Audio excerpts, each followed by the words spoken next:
안녕 이종수입니다. 이번 시간 이종수입니다. 자한영 읽어 반갑습니다. 안녕하세요 대단히 반갑습니다. 수필 읽어주는 남자 자한영 이종수입니다. 이번 시간은 795번째 시간으로 아픈 손가락이라는 수필을 읽어드리겠습니다. 아픈 손가락 김정희 부천신인문학상.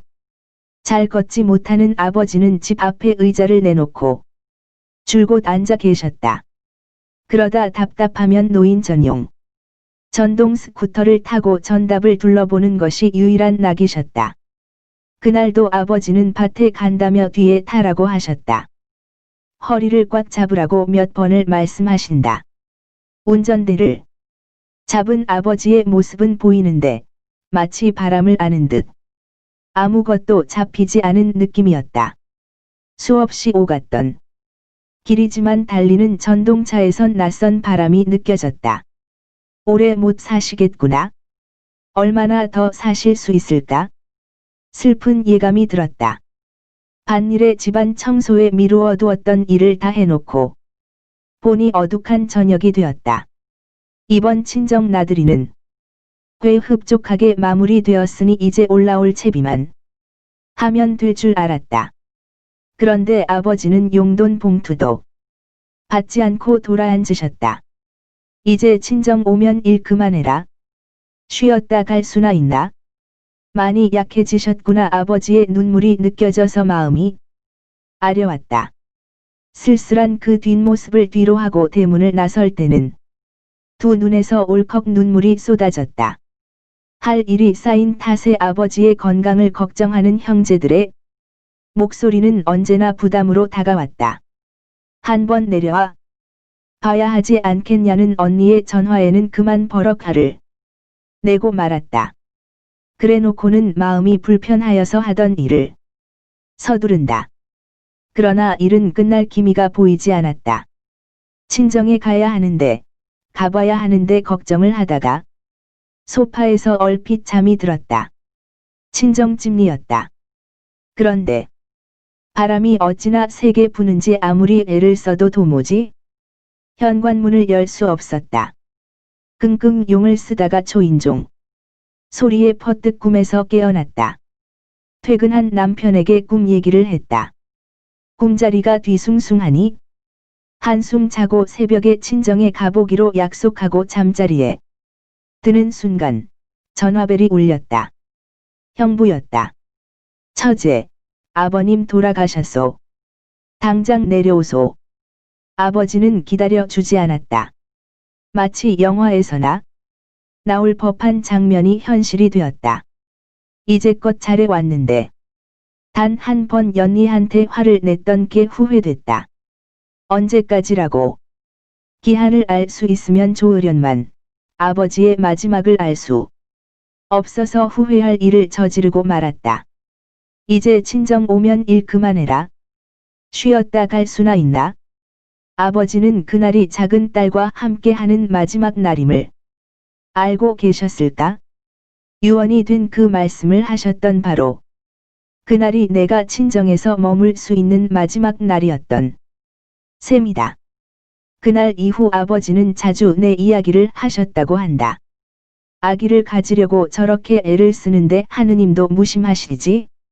임종 직전까지도 내 걱정을 하셨다는 말을 듣고 가슴이 무너져 내렸다. 그렇게 나는 아버지의 아픈 손가락이었다. 아버지가 병원 진료 때문에 두세 달 내 집에 와 계신 적이 있었다. 굽은 나무가 선산 지키고 가장 못난 자식이 내 자식이 된다는 말처럼 마침 내가 집에 있는 시기여서 병시중을 들 수 있었다. 아버지가 모든 진료를 마치고 고향 집을 내려가기 전날 밤이었다. 하필 병원에서 받아온 알약 하나가 가타를 부렸다. 투약한 순간부터 은근히 아려오는 아픔이 멈추지 않았다. 어찌나 고통스러운지 죽음이 떠올랐다. 밤새워 뒤척이다 거실로 나왔다. 딸이 신음의 잠을 이루지 못하셨는지 아버지가 조용히 방문을 여셨다. 그렇게 아프냐? 이제 그만해라. 아버지의 목소리는 따뜻하고 편안했다. 그러다 잠깐 잠이 들었다. 아버지는 시골집으로 내려가시고 나는 병원을 찾았다. 다시 수면 마취를 했다. 숨을 들이마 때마다 소독약 같은 냄새가 전신으로 퍼지는 게 느껴진다. 오랜만에 깊은 잠을 자고 일어난 기분이 들었다. 인간은 감당할 수 있을 만큼의 고통을 준다더니 죽을 것 같은 통증도 사라졌다. 그렇게 아픈 줄 알았다면 시기를 미루었을 텐데 하필 가장 아픈 시기에 아버지와 있었다니 뒤늦은 후회가 밀려왔다. 언젠가 아버지가 중환자실에 누워 계실 때였다. 아버지는 면회 중에 통증을 느끼셨다. 어떻게 해야 할지 안절부절 못하는 나에게 아버지는 얼른 밖에 나가라고 성화를 내셨다. 그마저도 짧은 면회. 시간이 끝나면 매정하게 문이 닫혀버렸다. 아버지가 당신의 고통스러워하는 모습을 보여주고 쉽지 않아 하셨듯이 나 역시도 좋은 모습만 보이고 싶었는데 시험관하기 시술. 희망과 절망이 반복되고 끝을 알 수 없는 오랜 병원 생활은 나를 지치게 했다. 참을 수 없는 극심한 고통을 겪고 나면 그 후엔 어떤 말도 할 수 없었다. 의사 선생님에게는 미안하지만 수면 마취 상태에서 영영 깨어나지 않기를. 그래서 다시는 이 고통을 겪지 않기를 바란 적도 있었다. 스치는 바람에도 눈물이 나고 웃기는 영화를 봐도 자꾸만 눈물이 났다. 웃음은 나의 것이 아니다. 일도, 아기도, 인간관계도 아무것도 없는 빈손. 어디에서부터 잘못된 건지 알 수 없지만 송두리째 흔들렸다. 내 인생은 실패작이었다. 왜 이런 고통을 겪어야 하는지 억울한 마음도 들었다. 희망은 언제나 신기루처럼 다가왔다가 사라졌다. 잡힐 듯 잡히지 않아서 놓을 수 없었다. 지성이면 감천이라는 말도 나를 비켜갔다. 인생이란 알 수 없는 것이었다. 답답한 굴레에 갇혀 허우적거리지만 앞이 보이지 않았다. 암흑과도 같은 답답함. 그 중심에 내가 서 있었다. 내가 수많은 번민 속에서 헤매고 있을 때 아버지는 영면에 들었지만 차마 내 곁을 떠나지 못했다. 불안감이 밀려와서 잠을 이루지 못할 때 잠깐 선잠 속에 나타나셨다.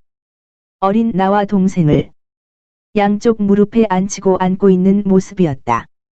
어린 나는 아버지 품에서 세상 걱정 없는 모습을 하고 있다. 그 꿈을 꾸고 나서 평온함이 찾아왔다.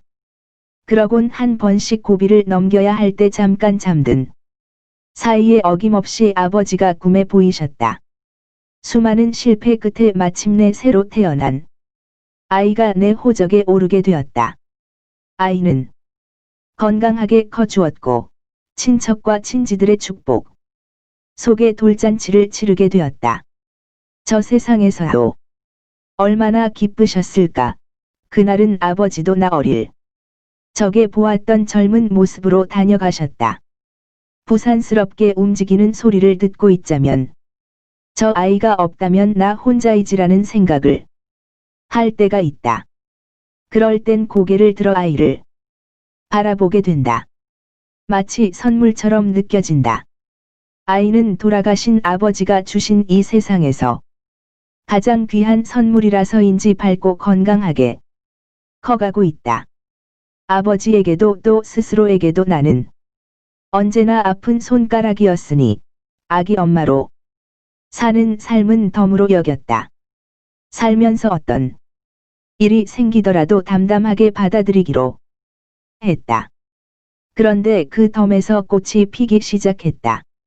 다시 꿈꾸지 못할 것 같았는데 꿈을 꾸고 있고 다시 웃지 못할 줄 알았는데 웃고 있다. 아픈 것도 아닌데 다시 살고 싶어졌다. 예쁜 딸아이를 바라보면서 세상 그 누구보다 나는 더 행복하게 살고 있음을 자각하는 순간 또다시 눈물이 흘러내렸다. 내 안에 자리 잡고 있던 깊은 상처가 나도 모르게 치유되었음을 알게 되었다. 여름 휴가는 어디로 가요? 딸아이의 물음에 문득 친정 마을 풍경이 떠오른다. 고삿길 걸어 들어 대문간에 이르면 이제 그만해라. 쉬었다 가라. 그리운 아버지의 목소리를 다시 들을 수 있을까? 좋으면 좋아요, 구독, 알림 설정 눌러주세요. 감사합니다.